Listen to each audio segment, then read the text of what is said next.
네, 오늘은 경제지표 그 두 번째 시간입니다. 지난 시간에 그 많은 경제지표를 배웠는데 아직도 여러분들 배워야 할 게 수두룩 팍팍하다고 합니다. 어떻게 있죠? 지난 시간에는 국가의 펀더멘탈에 해당하는 거시경제 지표들을 살펴봤는데요. 오늘은 금융시장에서 나타나는 여러 시장 지표들을 공부해볼 예정입니다. 그렇습니다. 지난 시간에 이어서 이번 시간에도 경제지표를 배우기 때문에 4회를 안 보신 분들은 가서 4회 보고 보시기 바라겠습니다. 자, 그럼 시장지표 그 중에서도 우리가 가장 먼저 배워야 될 건 어떤 거죠? 금리 지표, 그 중에서도 국채금리입니다. 국채금리. 요새 미국 국채금리가 올랐다 내렸다 이런 뉴스 많이 보셨을 것 같아요. 네네네. 퀴즈 하나만 내면 오늘 왜 이렇게 퀴즈가 많지? 채권 수요가 늘어나면 채권 가격은 상승하지만 채권 금리는 하락합니다. 국채 금리가 상승했다는 건 국채 가격이 하락했다는 거고, 그러면 이게 어떤 경우에 이런 현상이 발생하게 될까요? 금리가 올라갔어. 그러면은 딴 게 잘 안 된다는 거니까 이 장기적인 불안 아닐까요? 그 금리가 올라가는 거면 은행에다가 돈을 넣으라는 거잖아요. 네, 과정은 거의 다 맞았는데 마지막에만 살짝 틀렸거든요. 그러면 거의 맞은 걸로 해주면 안 되나요? 불황이어서가 아니고 국채 대신에 다른 위험 자산을 투자를 늘린다는 거거든요. 그래서 경기를 좋게 보거나 투자 심리가 개선된 상황일 가능성이 높습니다. 제가 반대로 얘기했네요. 장기적으로 봤을 때는 경제가 좀 좋아질 가능성이 있다. 호황일 가능성이 있다. 꼭 그렇진 않지만 꼭 그렇지. 대체로 이제 국채 금리가 상승하면은 경제를 좋게 보는 상황일 가능성이 높고요. 그거 외에도 인플레이션 기대가 높아지면은 이제 나중에 금리가 올라갈 거라 생각해가지고 금리가 상승하기도 합니다. 미리. 그렇죠. 미래를 약간 반영하는 게 있으니까요. 그렇죠? 네. 이제 국채 금리, 그 중에서도 미국 국채 금리는 세계 경제를 보는 되게 중요한 지표가 되거든요. 미국 정부랑 그리고 미국 달러화에 대한 국제 금융시장 신뢰 때문에 미국 국채는 대표적인 안전자산입니다. 네네. 그러면 이런 미국 국채 금리가 내려간다는 거는 어떤 의미일까요? 환대 아닐까요? 국채 금리가 내려간다는 거는 너무 많이 살라 그러니까 사지 마. 우리 금리 이거밖에 안 주는데 뭐하러 사냐. 근데 사람들이 계속 사는 거죠. 왜? 장기적으로 경제가 불황일 가능성이 있으니까. 그렇죠? 이거 맞았나요? 네. 미국 국채가 대표적인 안전자산이기 때문에 미국 국채 수요가 늘어난다는 거는 글로벌 투자 심리가 위축된 상태로 많이들 해석하시곤 하죠. 그냥 미국이 그냥 중심이네요. 세계 경제에. 그렇죠. 너무 중심이네요. 자, 그러면 국채도 10년물, 2년물 막 이런 게 있어요. 어떤 걸 보는 게 좋을까요? 이제 만기가 되게 다양한데 경기에 대한 기대는 주로 단기금리보다는 장기금리에 잘 나타납니다. 단기금리는 기준금리 변동에 되게 직접적으로 영향을 많이 받고요. 그렇겠네요. 네, 만기가 그만큼 짧으니까. 네네네. 근데 장기금리는 지금 기준금리뿐만 아니라 향후 중앙은행 통화정책 방향이나 경기 전망 이런 다양한 요인에 더 많은 영향을 받기 때문에 사람들의 경기에 대한 전망이나 기대는 장기금리에 보다 더 잘 나타납니다. 그래서 미국 국채 10년물 금리가 시장에서 보통 가장 주시하는 지표거든요. 네네네. 이 그래프를 하나 보실까요? 이게 그 채권의 수익률 곡선이라는 그래프인데요. 만기가 길수록 채권의 그 이자율이 어떻게 변하는지를 나타내는 그래프입니다. 보시면은 이게 일반적으로 위로 올라가는 우상향 하는데 만기가 긴 채권일수록 더 금리가 높은 게 일반적이거든요. 좀 당연할 것 같지만 왜죠? 원래 뭐든지 좀 길면은 좀 주잖아요. 네. 예를 들어 방금 말한 10년물의 경우에는 지금 정해진 시장 이자율 말고 미래 10년 동안의 단기금리의 그런 예상치들의 평균만큼은 이자로 보장을 해줘야 돼요. 근데 이제 그건 예상치고 거기에다가 이제 이자가 변동할 위험까지 있잖아요. 네네. 그래서 이자 변동에 대한 불확실성, 그 불확실성에 대한 보상으로 기간 프리미엄이라는 이자를 추가로 더 줘야 되거든요. 그렇죠. 그래서 장기금리로 갈수록 불확실성이 크기 때문에 프리미엄을 더 줘서 우상향을 하는 게 일반적입니다. 그러면 향후 많은 사람들이 향후 경기를 안 좋게 예상하면 수익률 곡선이 어떻게 될까요? 당연히 하락한다고 생각을 하겠지만 이거 약간 이런 스타일? 이런 스타일? 이렇게? 이런 스타일 아닐까요?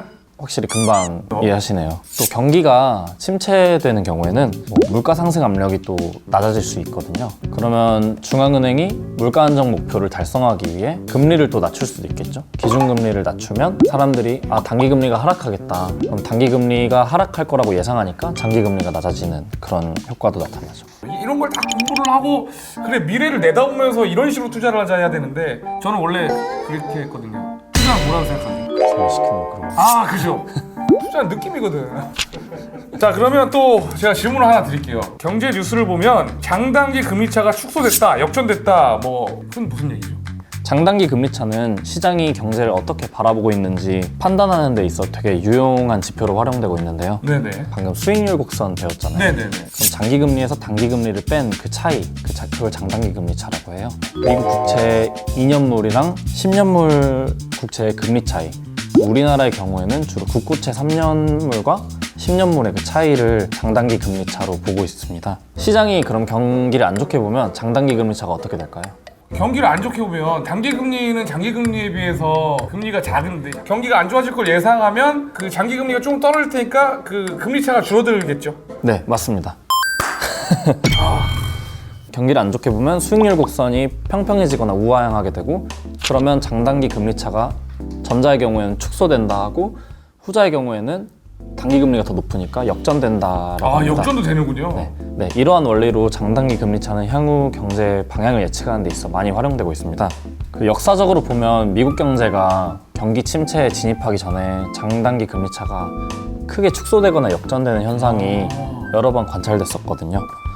그래서 보시면은 음영 부분이 미국 경기 침체가 왔던 상황이고, 그 앞에 이제 주로 장단기 금리차가 되게 역전되거나 많이 축소됐던 적이 나타났습니다. 아, 여기 야이씨 미국발 경제 위기 여기 2008년도에 내 돈 다 날라갔는데 여기 아, 내가 이걸 알았으면 그때래. 아, 이거를 알았어야 되네. 그래서 보시면 지금 장단기 금리차가 굉장히 많이 역전돼 있는 상황이거든요. 역전 됐네요. 네, 그래서 요새 시장에서 경기 침체 온다 만다 하는 얘기를 많이 하는 게 이거에도 반영이 돼 있어서. 요새 스프레드가 많이 확대됐다, 혹시 이런 뉴스 기사 보신 적 있으신가요? 아, 예, 들어는 본 것 같아요. 혹시 스프레드가 뭔지 아시나요? 들어는 봤는데 뭔지는 모르겠어요. 대출자의 신용도에 따라서 더 추가로 내야 되는 금리, 보통 그 가상금리를 신용 스프레드라고 하는데요. 네네. 예를 들어 국고채 금리가 1%인데 회사채 금리가 2%면 이제 그 금리 차이, 그 1%포인트를 스프레드라고 하죠. 그래서 이제 스프레드가 확대된다는 거는 회사채 금리가 국고채 금리에 비해 그만큼 높아졌다는 거예요. 그러면은 결국은 회사의 신용도가 더 안 좋아졌다는 건가요? 네, 그만큼 돈을 빌리기가 더 어려워져서 금리를 더 많이 내야 되는 거죠. 기업에게 돈을 빌려주지 않는다. 기업 입장에서는 빌리기가 힘들다. 그러면 이거 장기적으로 봤을 때는 경기가 안 좋아진다 이렇게도 볼 수가 있는 건가요? 아, 네. 기업 경영 여건이 어려워지면서 그만큼 돈을 갚기 어려울 것이라고 투자자들이 많이 예상하는 거죠. 네네.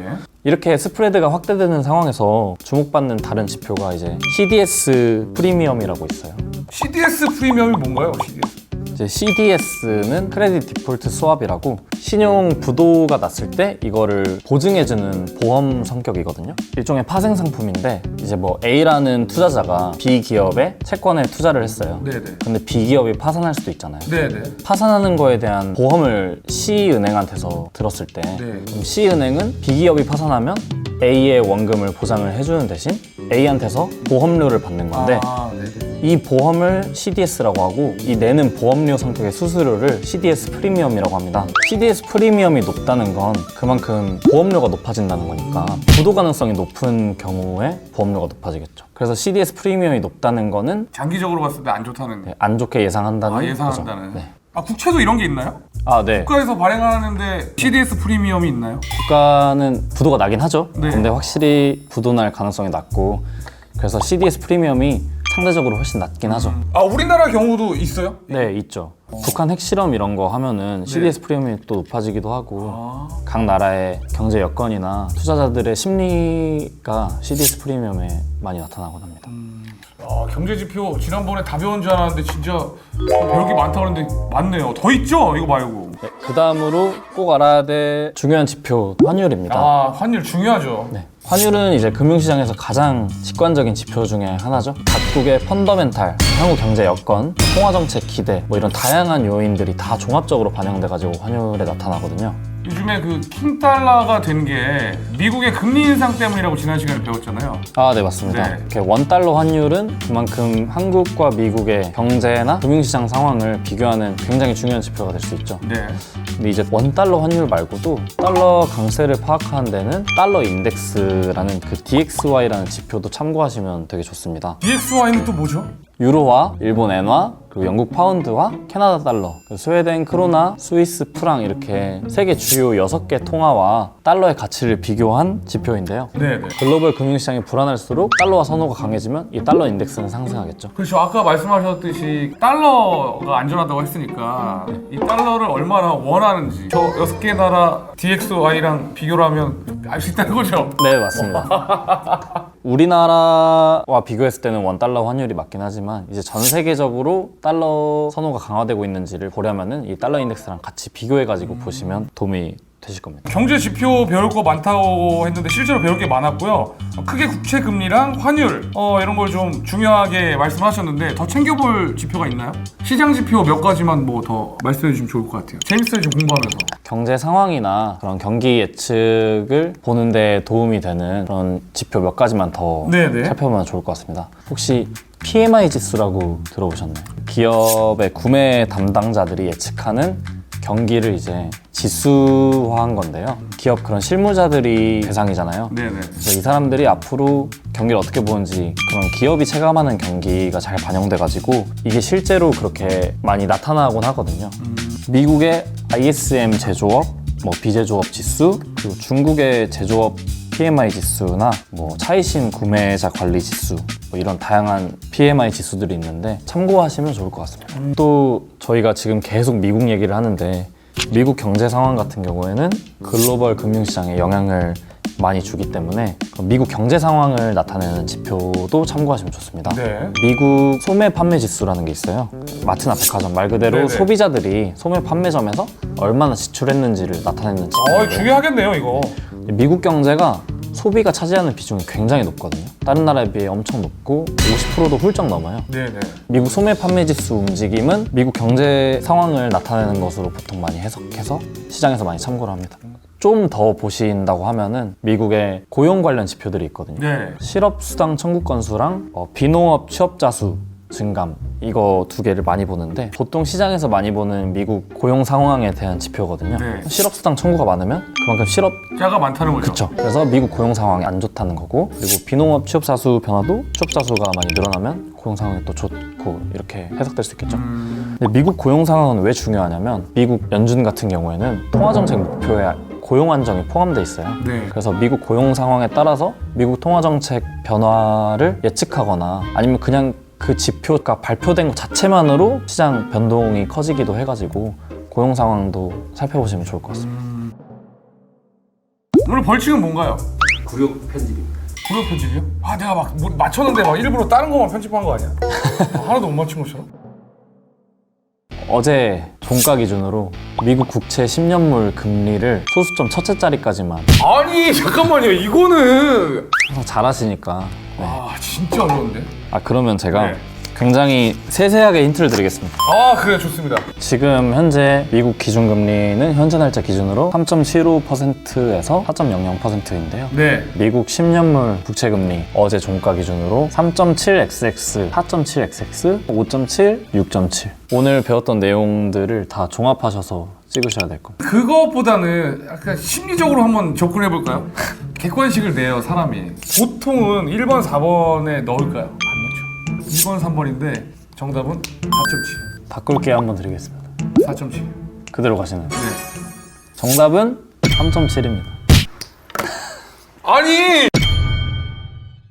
구력 편집이 어떤 건지는 잘 모르겠지만 저는 끝까지 최선을 다했고요. 김결의 동공부 5화는 여기서 마치도록 하겠습니다. 6화 때 여러분 더 알차고 재밌는 내용으로 찾아뵙도록 하겠습니다. 어떤 뭐 구력 편집 저는 뭐 메이크업도 잘했고 머리도 잘했고 딱히 뭐 없어요. 다 없어. 난 자신 있어.